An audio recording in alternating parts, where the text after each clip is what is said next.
Strategy बदल दी, seat का configuration change कर दिया। जो सीट में जो 14 प्लेन थे उसके बाद उसमें 180 सीटें थी। वो 180 सीटों में इसने कुछ तो बिजनेस क्लास बना दी, कुछ 114 इकोनॉमी कर दी, 180 सीट रह गई 134।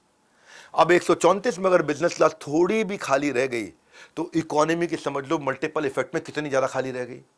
एक तो 180 से 134 सीट कर दी, जहाज उड़ाने का खर्चा उतना ही है, सीटें हो गई कम। क्यों? मैं थोड़ा स्पेस दूंगा, मैं थोड़ा हीरो हूं, जानते नहीं है, मेरा नाम विजय माल्या है, मैं स्टाइल से चलाता हूँ। एक्सपैंड करने की बहुत जल्दी जल्दी जल्दी जल्दी मॉडल चेंज करते जाओ। अब जब जल्दी जल्दी मॉडल चेंज करते हो तो बिजनेस को स्टेबलाइज होने का टाइम नहीं मिलता। चेंज के हिसाब से मैन पावर, आपको उसी हिसाब से बार बार ट्रेनिंग, उसी हिसाब से टेक्नोलॉजी ऑटोमेशन, उसी हिसाब से आपकी कॉस्टिंग बढ़ती है। और किंगफिशर का अप्रोच वैसे एग्रेसिव था, लेकिन किंगफिशर की गलती नहीं, गलतियां करते जा रहा था। हाँ, उसे जल्दी से बड़ा बनना था। सबसे बड़ी गलती क्या करी? डेक्कन खरीद ली। डेक्कन कैसे खरीदी? डेक्कन उस पर उसने 970 करोड़ रुपए लगा दिया 46% लेने के लिए, जिसपे ऑलरेडी 550 करोड़ रुपए का लॉस चल रहा था।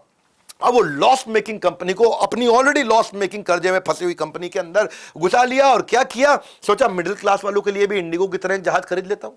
अब डेक्कन मिडिल क्लास वालों के लिए थी, और बोले कि भाई जिसको लग्जरी में जाना है किंगफिशर में जाएगा, जिसको मिडिल क्लास है वो किंगफिशर रेड में जाएगा।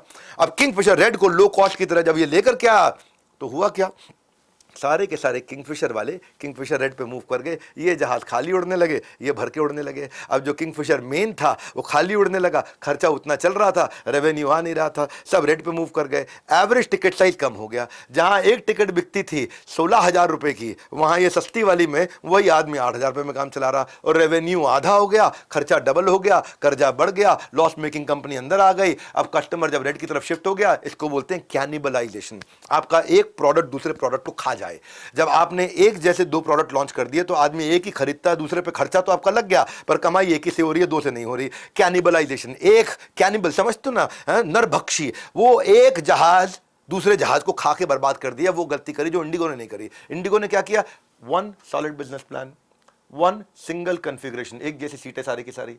स्टार्टेड विद वन प्लेन, एक से चालू करूंगा, फिर 45 दिन बाद लेके आऊंगा अगला प्लेन, फिर 45 दिन बाद लेके आऊंगा, फिर 45 दिन बाद लाऊंगा, फिर 45 दिन बाद लाऊंगा, इनफ टाइम टू स्टेबलाइज, फिर 45 दिन बाद लाऊंगा, प्रॉफिट कमाऊंगा, फिर 45 दिन बाद लाऊंगा, बहुत टाइम मिल रहा है स्टेबलाइज, फिर 45 दिन बाद लाऊंगा। डीमार्ट ने भी ऐसे ही किया, शुरू में आराम से चला, बिग बाजार की तरह नहीं चला। ग्रोथ का मतलब सक्सेस नहीं होता है, प्रॉफिटेबल ग्रोथ का मतलब सक्सेस होता है। चौथा अध्याय, अपनी आइडेंटिटी से दूर मत जाओ। इंडिगो अपनी आइडेंटिटी को पकड़ के रखा। किंगफिशर कस्टमर को किंग साइज एक्सपीरियंस तो दे रहा था, फ्री मील दे रहा था, इन फ्लाइट एंटरटेनमेंट, बड़े बड़े हेडफोन स्क्रीन लगा करके, बढ़िया से बढ़िया फीमेल मॉडल लेकर के, फ्री हेडसेट दे करके, फूड दे करके, एंटरटेनमेंट दे करके, एक्स्ट्रा इक्विपमेंट इतने लगाने पड़े जिससे फ्लाइट का वेट भी बढ़ता है, फ्लाइट में कॉस्ट भी बढ़ती है, और फ्लाइट में जब वेट बढ़ता है, वजन बढ़ता है तो फ्यूल ज्यादा लगता है, फ्यूल ज्यादा लगता है